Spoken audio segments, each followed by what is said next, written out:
carabta waxaa la lahaa carabta ciidamadooda sidooda waxay u aas-aasan yihiin inaysan dagaal ku guulaysanin maba ku guulaystaanba dagaal xantaas markaad safraysid bakistan iyo turkiga iyo azerbaijan iyo qaybo ka mid a yurub iyo maraykanka iyo canada iyo xantaas waa maqlaysaa in carabta aysan ciidamadooda weligoodba guul gaarin tusaale ahaan tii dagaalka labaad adduunka markii laga soo laabtay ilaa hadeertaan 9 dagaal oo ay carabta galeen oo ay ku jirto kuwa ay la galeen israa'iil markii meesha lagu aas-aasay ee kulli carabta ku guul dareysteen waxa u sababta ah iyo arrinkaasoo dhan waa hal qodob halkaas qodob oo nasiib xumo soomaalideena aan isticmaalno weliba dowladdeena ay isticmaasho ciidamadeenana ay yani ka dhex muuqato markaasi u fiirisid waa sharxi doona qodobkaas laakiin marka hore nin CIA ah oo loo soo shaqeeyay carabta madaxdooda iyo ciidamadooda aad u dhex galay oo marka hore noo sheegayo in carabta aysan guulaysanin waa kana Arab militaries have very consistently underperformed. I think there are something like 80 or 90 different conflicts that Arab military forces have been involved in since 1945. I actually got it in my book, Armies of Sand. But when you look at these wars, just at a gross level, the Arab states tend to punch below their weight. xusid mudan waa waxaa jirtay ama xilli waxaa jiray carabta magaalooyinkooda waaweyn baqdaad ha dhihin dimashq ha dhihin qaahira waxaa loo soo aadi jiray daawooyinka iyo qalimada loo soo aadi jiray xilligii carabta ee ku jirtay wax loo yaqaan the golden age xilligii dahabka ahaa oo yurubna markaas ayada ay ku jirtay xilligii madooba the dark age markii la jiray waa 8th century 9th century waa yurubtii carabta waxay u soo aadi jirtay qalimo casri ah laakiin yurubtii qarnigii 18aad waxaa bilowday wax loo yaqaan meeshaan bahasha ka halaawi doontaa qarnigii 18aad yurub waxay gashay wax loo yaqaano industrial revolution oo al-ultima sababi doono horumarkan dhaqaalahan tareenadan xoog u socda iyo wadooyinkan casriga ah iyo diyaaradahan iyo taangiidan iyo miigagan waxaan arkaysaan oo dhan 8th century ay bilowdeen yurub ay ka bilaabatay waxaa yaab leh oo taariikhda aad ku soo akhrinaysaa xilligii yurub ay bilowday in rootiga lagu dubo foorno ama mashiin la isticmaalo matooro la isticmaalo si doomaha badda loo geliyo dharkii gacmaha lagu toli jiray mashiin uu tolo adiga markii casrigaas la galay oo yurub markaas dhallinyaradoodii shaqadaas ay galeen oo weliba ay ahayd wax la isku shukaansado yurubta isku shukaansan jirtay wiilka markuu ku dhaho aniga soo maaha meel waxaa ka shaqeeya xarqaan ama meel biraha lagu tumo yurubta markay dhahaan gabdhaha waa loo kala cariri jiray carabtii ilaan carab maxaa ku ogtaa adiga semberi wixii horumarka soo horjeedo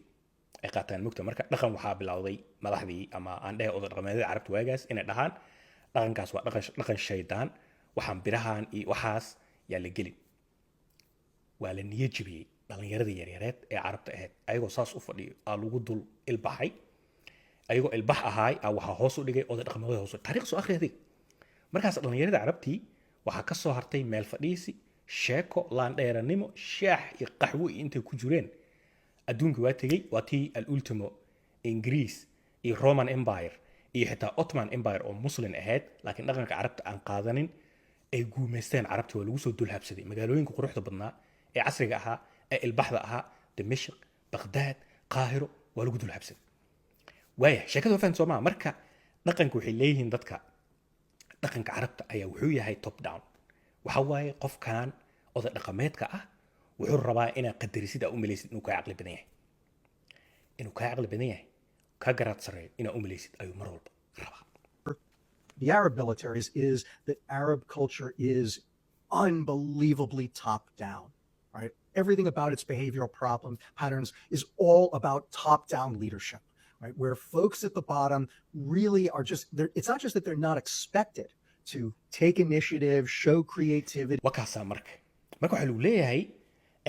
sheekada ciidan qorista ciidamada markii la qoraayo carabta waxaa lagu leeyahay waxaa lagu soo xulaa ma ahan garaadkooda iyo aqoontooda iyo qofkan inuu ilbaxsan yahay iyo laguma soo xulo waxaa lagu soo xulaa qaab yani qabyaaladaysana lagu soo xulaa oo qofkan hebelaa dhalay waa weynka waaye aa lagu leeyahay marka wax innovation ah tusaale ahaan hadda turkiga iyo dalalkan kale ee ilbaxay ama muslim ahaadaan ama yeesan ahaanin ciidamadooda qofka waxaa lagu soo geliyaa kartidiisa iyo caqligiisa iyo farsamada uu la imaado kaaga sii darane qofka askariga asoo dalkiisa u shaqeynayo ayaa haddana wuxuu geli karaa mashruucyo kale workshops kale qofka markuu askarinimada ka baxana inta badan waa 4 sano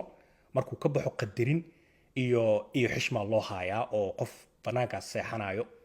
inuu ahaado ma aha qofkan waa vet lagu leeyahay waa veteran marka fursadaa lagu siinayaa dukaan markaa ka adeeganaysa discount iyo waxba lagu sameynaya intaa ciidanka ku jirtidna wixii caqli aali imaatidna waa la qaadanaya qofkan kale isku askariga aad tihiin ama isku levelka aad tihiin asagana in qofka kale uu qadariyo waayo askariga dagaalamayo ma ahan in uu u dagaalamo shakhsi ama qof ama qoys carabta ibkaas haysto waa dhaqanka anaga hadda aan soo maanguurina waay adduunyada kale markaa fiirisid turkiga ugu dhow